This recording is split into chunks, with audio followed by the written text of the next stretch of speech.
This channel does not promote any violent, harmful, or illegal activities. All content provided by this channel is meant for an educational purpose only. মৃত্যুপুরী Anandpur নাজিরাবাদের গোটাউনে আগুন, বিধ্বংসী আগুন, ধ্বংসস্তূপের মধ্যে ছড়িয়ে রয়েছে পোড়া হাড়ের টুকরো। 1.5 দিন পার হয়ে গেছে, কিন্তু এখনো পর্যন্ত পকেট ফায়ার যেগুলো রয়েছে সেই পকেট ফায়ারকে কোনোভাবে নিয়ন্ত্রণে আনা সম্ভব হয়নি। কেননা এই যে কারখানা, এখানে অনেক দাহ্য পদার্থ, পাম তেল এই সমস্ত মজুদ ছিল, সেই কারণে এই পকেট ফায়ারগুলো কিন্তু এখনো পর্যন্ত সম্পূর্ণভাবে নিয়ন্ত্রণে আনা সম্ভব হয়নি। দিকি দিকি করে এখনো পর্যন্ত গুদামের একাধিক জায়গায় আগুন চলছে। পকেট ফায়ার যেটাকে নিয়ন্ত্রণে আনতে যথেষ্ট বেগ পেতে হচ্ছে যারা কর্মীরা রয়েছেন তারা। সুজয় রয়েছেন আমাদের সঙ্গে এই মুহূর্তে, সুজয়ের কাছে চলে যাবো। সুজয়, এই মুহূর্তে তুমি সেখানে রয়েছো, গতকাল অর্থাৎ প্রায় কয়েক ঘন্টা চলে গেল, এখনো পর্যন্ত পকেট ফায়ার নিয়ন্ত্রণে আনা সম্ভব হলো না।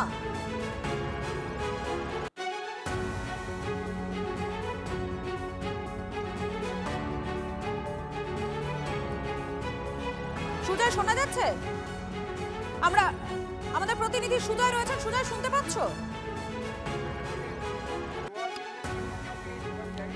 একেবারে দেখো, অত্যন্ত মর্মান্তিক ছবি আমাকে দেখাবো যে জায়গাটি, যে গোডাউন ছিল ডেকর্টার্সে, সেই গোডাউন যে এই মুহূর্তে সম্পূর্ণ শ্মশান ভূমিতে পরিণত হয়েছে, সেই মর্মান্তিক ছবি দেখাবো আমার সহকর্মী দীপঙ্কর জানার মাধ্যমে।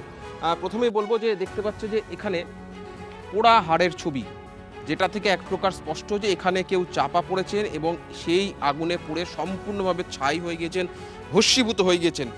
আরও একাধিক জায়গায় পোড়া হাড় রয়েছে, যার উপরে লোহার এই যে অংশটি চাপা পড়েছে। আমার সহকর্মী দীপঙ্কর জানাকে বলবো যে যদি সম্ভব হয় একটু যদি দেখানো যায়, বিভিন্ন জায়গায় দূরের ছবিটা দেখাতে বলবো, সেখানে রয়েছে কিন্তু পোড়া হাড়ের ছবি এবং সর্বত্র এই জায়গাটি কিন্তু সর্বত্র হাড়ের পোড়া ছবি কিন্তু সেখানে স্পষ্ট, যার দ্বারা একটা আশঙ্কা যেটা করা হচ্ছে যে 25 জন এখনো পর্যন্ত নিখোঁজ।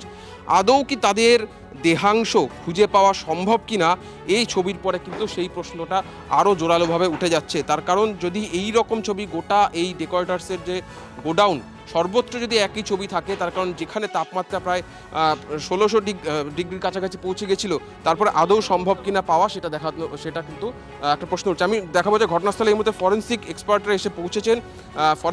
স্টেট ফরেন্সিক সায়েন্স ল্যাবরেটরির যিনি এক্সপ্লোজিভ এক্সপার্ট, তার ছবিটা দেখাতে বলবো।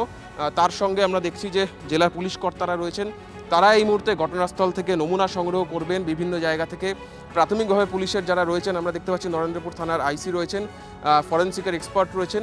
প্রাথমিকভাবে তিনি ঘটনাস্থল ঘুরে জায়গাটি বুঝে নেওয়ার চেষ্টা করছেন যে কোন কোন জায়গা থেকে তাদের নমুনা নেওয়ার প্রয়োজন। প্রাথমিকভাবে পুলিশের যারা রয়েছে, পুলিশের টিম ফরেন্সিক এক্সপার্টকে ব্রিফ করছে যে কোন কোন জায়গা থেকে তারা আগুন কীভাবে ছড়িয়েছিল, সেই জায়গাগুলি থেকে তারা পরবর্তীতে নমুনা সংগ্রহ করবেন। আমরা সেই ছবিটা দেখাচ্ছি যে ফরেন্সিকের টিম ইতিমধ্যে এসে পৌঁছলো এবং ঘটনার আগুন, যেমনটা জানিয়েছিলাম যে আগুন নিভে প্রায় কিছুটা কুলিং প্রসেস কমপ্লিট হলে ফরেন্সিক এখানে আসবে এবং নমুনা সংগ্রহ করবে। ফরেন্সিক এক্ষেত্রে খুব ইম্পর্টেন্ট, তার কারণ একদিকে যেমন কোন জায়গা থেকে আগুন লেগেছিল অর্থাৎ প্লেস অফ ফায়ার, সেটাকে আইডেন্টিফাই করা খুব প্রয়োজন। তার পাশাপাশি আগুন সম্ভাব্য কী থেকে লেগে থাকতে পারে সেটাও জানার জন্য ফরেন্সিকের এক্সপার্টের এখানে আসা, নমুনা সংগ্রহ করা অত্যন্ত প্রয়োজন। যে তদন্তটাকে এগিয়ে নিয়ে যাওয়ার জন্য অত্যন্ত প্রয়োজন ফরেন্সিকের ওপিনিয়ন, ফরেন্সিকের মতামত অত্যন্ত গুরুত্বপূর্ণ। আমরা দেখছি যে স্টেট ফরেন্সিক সায়েন্স ল্যাবের যিনি এক্সপ্লোজিভ এক্সপার্ট, তিনি এখানে এসে পৌঁছেছেন। তার কারণ বিভিন্ন গতকাল থেকে প্রত্যক্ষদর্শীরা যারা ঘটনার আগুন লাগার পরেই তারা এসেছিলেন, তারা দাবি করেছেন যে এই ডেকর্টার্সের গোডাউনের যে রান্নার ঘর, যে কিচেন, সেখান থেকে প্রথম আগুন ছড়িয়েছিল। তার পরবর্তীতে মোমোর যে গোডাউন, সেখানে এসে পৌঁছয় অতি দাহ্য পদার্থ দুই জায়গাতেই ছিল, যেখানে তাপমাত্রা প্রায় 1600 ডিগ্রির কাছাকাছি পৌঁছে গিয়েছিল বলে মনে করা হচ্ছে, যে কারণে লোহার স্ট্রাকচারগুলি গলে বেঁকে ভেঙে গিয়েছে।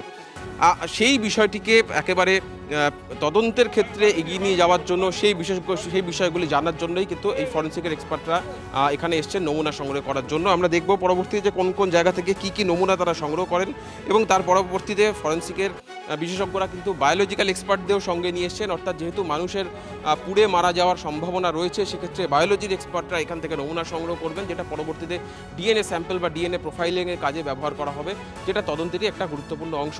ফলে ফরেন্সিকের এখানে আসা ঘটনার প্রায় 35 ঘন্টা পরে ইতিমধ্যেই সেখানে ঘটনাস্থলে পৌঁছে গিয়েছেন এবং তারা ইতিমধ্যে নমুনা সংগ্রহ করছেন। তুমি নজর রাখো। কৌস্তব রয়েছেন অপরদিকে আমাদের সঙ্গে। কৌস্তব, এই মুহূর্তে তুমি যে জায়গাতে রয়েছো সেখান থেকে কি ছবি দেখতে পাচ্ছ? একদমই, দেখো আমরা এতক্ষণ ওয়্যার হাউসের ভেতরটায় ছিলাম, দেখানোর চেষ্টা করছিলাম যে ওখান ভেতরের যে ধ্বংসস্তূপের চেহারা সেটা কী অবস্থায় হয়েছে। যে তিনতলা যে বাড়ি রয়েছে অর্থাৎ ওয়্যার হাউস, যেখানে যে কর্মচারীরা ছিলেন সেই কর্মচারীরা নিচটায় যেখানে রান্নাঘর ছিল এবং ওপরে একটা অফিস ঘর ছিল, কিন্তু যেহেতু ফরেন্সিকের এই মুহূর্তে টিম রয়েছে ফলে আমরা এই জায়গাটা থেকে বেরিয়ে এলাম। কিন্তু আমি তোমাকে দেখানোর চেষ্টা করব ঠিক যে এন্ট্রান্সের গেটটা, অর্থাৎ যে কারখানা যে গোডাউন ছিল সেই গোডাউনের ভেতরের যে এন্ট্রান্সের জায়গাটা, সে পুরো জায়গাটা কিন্তু পুরো খাক হয়ে গেছে। এবং দেখো তোমাকে দেখানোর চেষ্টা করবো যেখানে যে লোহার স্ট্রাকচার এবং টিনের যে শেড সেই সমস্ত জায়গাগুলো কিন্তু ভেঙে গুড়িয়ে গেছে এবং ডেকোরেটার্সের যে সমস্ত সরঞ্জামগুলো ছিল সেই সমস্ত সরঞ্জাম পুরো খাক হয়ে গেছে। অর্থাৎ প্রায় 8 বিঘা জমির ওপর তৈরি এই যে কারখানা ছিল, এখানে যে ডেকোরেটার্সের যে কারখানা গোডাউন ছিল এবং একই সঙ্গে যে মোমোর কারখানা ছিল সেই সমস্ত জায়গাগুলো কিন্তু পুরো খাক হয়ে গেছে। তুমি এই ছবিটা দেখলেই বুঝতে পারবে যে কিভাবে এই ধ্বংসস্তূপের আকার ধারণ করেছে। এবং দেখো ডেকোরেটার্সে ব্যবহৃত সমস্ত জিনিস যেগুলো দাহ্য পদার্থ, এখানে যেই বিষয়টা নিয়ে বারবার প্রশ্ন উঠছে যে পর্যাপ্ত অগ্নি নির্বাপক ব্যবস্থা ছিল না, যার জন্য আগুন লাগাতে কিন্তু তার দ্রুত ছড়িয়ে পড়ে এবং ভয়াবহ আকার ধারণ করে। তুমি দেখো এখানে দাহ্য পদার্থ প্রচুরভাবে মজবুত ছিল, যার জন্য এখানে ভয়াবহ আগুনের যে আকার সেই আকার ধারণ করে। এবং শুধু তাই নয়, এখানে প্রচুর রং করার প্রচুর কৌটো, অনেক কিছু যে কাপড় রয়েছে সিল্কের কাপড়, সেই সমস্ত কিছু এই গোডাউন এখানে রয়েছে। অর্থাৎ কিনা যেখান থেকে দ্রুত আগুন ছড়াতে পারে সেই সমস্ত জিনিস কিন্তু এখানে রয়েছে। সোলার ব্যবহৃত প্রচুর জিনিস, রঙের কৌটো, প্রচুর দাহ্য পদার্থ এখানে রয়েছে যেখান থেকে আগুন দ্রুত ছড়িয়ে পড়তে পারে। এবং তেমনটাই হয়েছে গত রবিবারের এইখানে যে আনন্দপুরে যে ঘটনা ঘটেছে, আমরা দেখতে পাচ্ছি একেবারে ধ্বংসস্তূপের আকার ধারণ করেছে। সমস্ত জায়গাগুলো কিন্তু একেবারে ধ্বংসস্তূপের চেহারা, দেখে মনে হবে না যে এখানে একটা গোডাউন ছিল এবং এখানে এত মানুষ বা এত কর্মচারী এখানে কাজ করতেন। যে সে তাদের যে সুরক্ষা, সেই সুরক্ষা নিয়ে বারবার প্রশ্ন উঠেছিল। এবং আমি তোমাকে আরও একটা জিনিস দেখানোর চেষ্টা করব যে রেজিস্টার খাতা, যেই রেজিস্টার খাতায় এখানে যারা কর্মচারীরা ছিলেন তারা এখানে আসতেন, এসে তারা এখানে সাইন করতেন, সেই রেজিস্টার খাতাও কিন্তু এখানে রয়েছে। অর্থাৎ কিনা যে কর্মচারীরা এখানে কাজ করতেন গোডাউনে, সেই রেজিস্টার খাতাটা এখানে পড়ে রয়েছে। এবং আমি তোমাকে যদি দেখানোর চেষ্টা করি, আমি ক্যামেরা পার্সন সূর্যেন্দুকে বলবো এই ভেতরটা আসার জন্য, যে জায়গাটায় গোডাউনের একটা অংশ যেখানে কর্মচারীরা আসতেন এবং তারা এখানটা কিন্তু রেস্ট নিতেন, বিশ্রাম নিতেন, চৌকি পাতা আছে, সমস্ত বন্দোবস্ত করা আছে, সেই জায়গাটা তুমি দেখতে পাচ্ছ কি অবস্থা রয়েছে।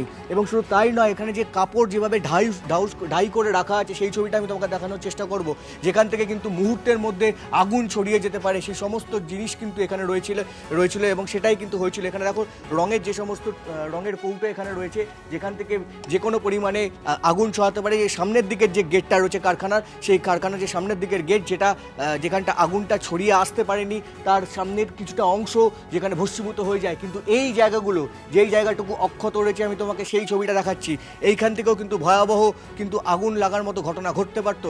এবং কাপড়ের যে সমস্ত ঘর, দেখো লেখা আছে এখানে কাপড়ের ঘর, এবং এই কাপড়ের ঘরের ভেতরে এখানে কাপড় ঢাই করে রাখা আছে। অর্থাৎ কিনা যেভাবে এইখানে পর্যাপ্ত অগ্নি নির্বাপক ব্যবস্থা ছাড়া যেভাবে এইখানে কাপড় রাখা হয়েছিল, সিল্কের জিনিস রাখা হয়েছিল, রঙের কৌটো এখানে রাখা হয়েছে, তা থেকে যে কোনো দিন যে বড়সড় দুর্ঘটনা হতে পারত তা কিন্তু এই ছবিগুলো দেখে স্পষ্ট। এখন দেখার যে এখানে যে সিসিটিভি রয়েছে সেই ছবিগুলো দেখে কিন্তু একেবারেই স্পষ্ট যে কোনো দিন বড় রকমের দুর্ঘটনা ঘটতে পারত। এবং দুর্ঘটনা যখন ঘটে গিয়েছে ঠিক তখনই এতগুলো প্রাণ একটার পর একটা চলে গেল। আপডেটের দিকে তুমি নজর রাখো, তোমরা দুজনেই নজর রাখো। তবে